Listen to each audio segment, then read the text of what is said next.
Good morning. We are continuing with chapter 25 of Matthew. God's kingdom is like 10 young virgins who took oil lamps and went out to greet the bridegroom. 5 were silly and 5 were smart. The silly virgins took lamps but no extra oil. The smart virgins took jars of oil to feed their lamps. The bridegroom didn't show up when they expected him, and they all fell asleep.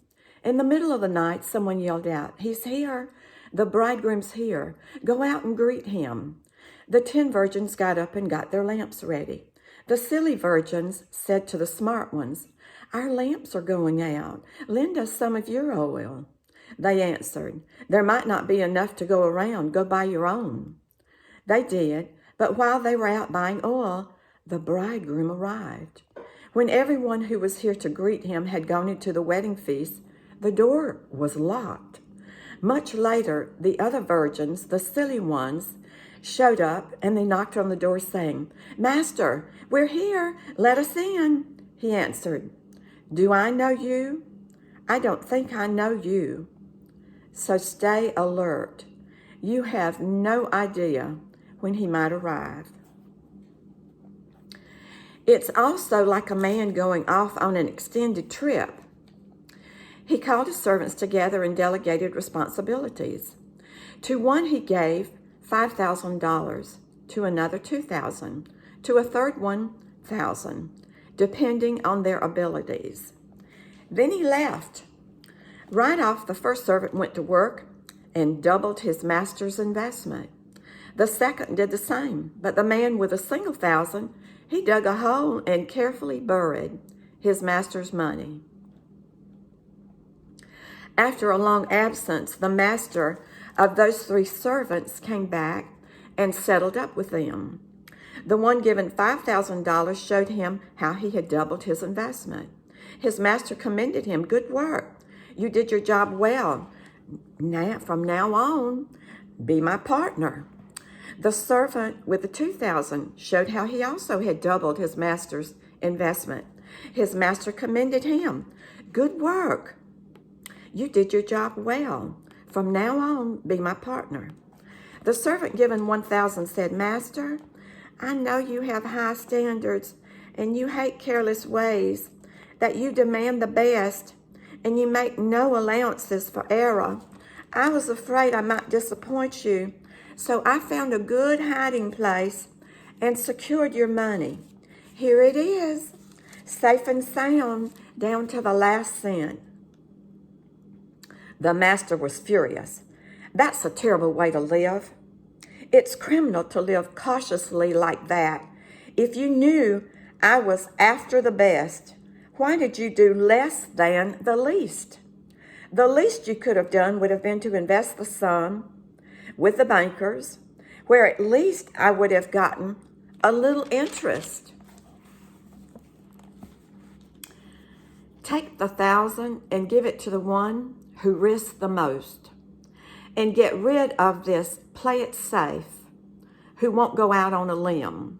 Throw him out into utter darkness.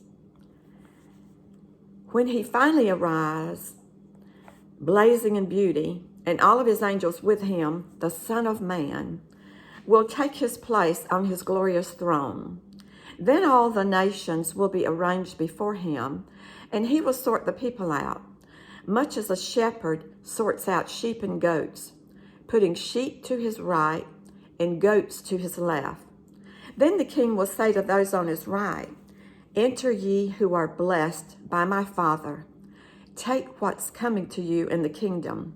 It's been ready for you since the world's foundation. And here's why. I was hungry and you fed me. I was thirsty and you gave me drink. I was homeless and you gave me a room. I was shivering and you gave me clothes. I was sick and you stopped to visit. I was in prison and you came to me." Then those sheep are going to say, "Master, what are you talking about? When did we ever see you hungry and feed you, thirsty and give you a drink? And when did we ever see you sick or in prison and come to you?